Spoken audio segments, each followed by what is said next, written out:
बिस्मिल्लाहिर्रहमानिर्रहीम। अस्सलाम वालेकुम प्यारे व्यूवर, कैसे हैं? ठीक हैं। आज मैं आपके लिए दूध की रंडी लेकर आई हूँ और ये आपके लिए बहुत मुफीद है। ये थोड़ा सा गुड़ है, ये सौंफ है और ये हल्दी है और ये दालचीनी है।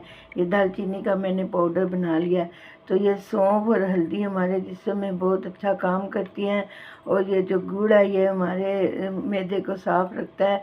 तो अब मैं ये चीज़ें सारी इस दूध में मिलाती हूँ और इसको उबाला देती हूँ, फिर आपको बताती हूँ।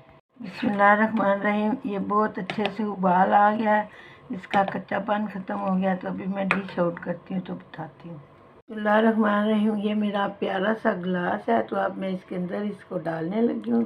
बिस्मिल्लाहिर्रहमानिर्रहीम।